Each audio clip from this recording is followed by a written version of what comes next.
बिस्मिल्लाहिर्रहमानिर्रहीम। तर्जुमतुल कुरान की क्लास में सूरत तौबा के बुनियादी मज़ामीन के साथ आप लोगों की खिदमत में हाजिर हूँ। सूरत तौबा के बुनियादी मज़ामीन के अहम नकात और उनकी एक्सप्लेनेशन जो है वो समाअत फरमा लीजिए। सबसे पहले मरकजी मजमून, क्योंकि शॉर्ट क्वेश्चन के अंदर भी आ सकता है, रसूल करीम सूरत तौबा का मरकजी मजमून क्या है। इसके अंदर मुशरिकीन से ऐलान बराअत किया गया है, यानी बरात का मतलब होता है ला तलकी का इजहार करना, कुफार का हरम शरीफ से निकाला जाना और मुनाफिकीन की रुसवाई है। सूरत तौबा के मज़ामीन को निकात की सूरत में हम यूं बयान कर सकते हैं, वन बाय वन आइए डिस्कस करते हैं इनको।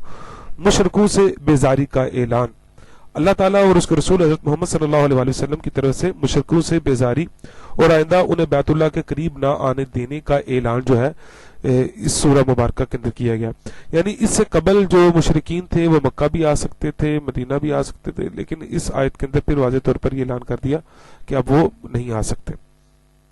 मस्जिद की तामीर के लिए कामिल ईमान की शर्त, मस्जिद की तमीर और निगरानी के लिए ईमान कामिल को लाजमी करार दिया गया कि ईमान कामिल होगा तो फिर ही मस्जिद की तामीर करने का सवाब वगैरह बंदे को हासिल हो सकता है। उसके बाद इस सूरह मुबारक के अंदर ग़ज़वा हुनैन का तज़किरा किया गया, हिजरत करने वाले मोमिनीन की फजीलतों और जंग हुनैन का डिटेल के साथ वाक़या जो है इस सूरह मुबारक के अंदर बयान किया गया। यहूद व नसारा के जो शिरकिया अकायद हैं उनको इसके अंदर बयान किया गया कि यहूद और नसारा का पैगम्बरों को अल्लाह ताला का शरीक ठहराए जाने के हवाले से इस सूरह मुबारक के अंदर बयान किया गया। हुर्मत वाले महीनों में रद्दो-बदल, ये मुशरिकीन की आदत थी कि जो हुर्मत वाले महीने थे उनके अंदर वो रद्दो-बदल कर दिया करते थे, तो इसके अंदर मुशरिकीन की तरफ से हुर्मत वाले महीनों में अपनी मर्जी से रद्दो-बदल करने को कुफर करार दिया गया।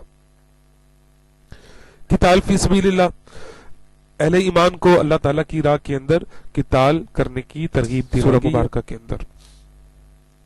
मजीद इसके निकात, इसके अंदर मुनाफिकीन की सरजनश की गई है। हज़रत मोहम्मद सल्लल्लाहु अलैहि वसल्लम ने ग़ज़वा तबूक के मौके पर मुनाफिकीन के सरदार अब्दुल्ला बिन उबई को उसके तमाम मुनाफिक साथियों समेत लश्कर से निकाल बाहर किया और उन मुनाफिकीन की सरजनश की गई है। उसके बाद गारे सौर का तज़किरा, यानी कि जब सैयदना अबू बकर सिद्दीक रज़ियल्लाहु ताला अन्हु के साथ हुज़ूर सल्लल्लाहु अलैहि वसल्लम हिजरत के लिए जाने लगे तो गारे सौर के ऊपर आए, वो वाला वाक़या इस सूरह मुबारक के अंदर मौजूद है। उसके बाद मसारिफ़ ज़कात का तज़किरा, 8 मसारिफ़ ज़कात जो है यानी कि ज़कात किस किस बंदे को दी जा सकती है वो भी इस सूरह मुबारक के अंदर बयान किया गया। जिहाद की तरगीब जो है वो बाकायदा तौर पर इस सूरह मुबारक के अंदर दिलाई गई है। मुनाफिकीन की साजिशों, उनकी मुनाफिकाना हरकतों को बेनकाब किया गया कि इस तरह ये साजिशें करते हैं। तौबा की कबूलियत, कुछ सहाबा कराम जंग से पीछे रह गए थे तो अल्लाह तबारक व तआला ने उनकी तौबा को भी कबूल फरमाया। उसके बाद जिहाद और अलम की फजीलत के बयान के साथ साथ हुज़ूर सल्लल्लाहु अलैहि वसल्लम की सिफात आलिया का जिक्र जो है वो भी इस सूरह मुबारक के अंदर किया गया है। इस तलबा इस टॉपिक को आप लोग लिखकर जो है वो इरसाल कर दीजिए, अगर कोई सवाल हो तो वो भी पूछ लीजिए। Thank you very much. Allah Hafiz.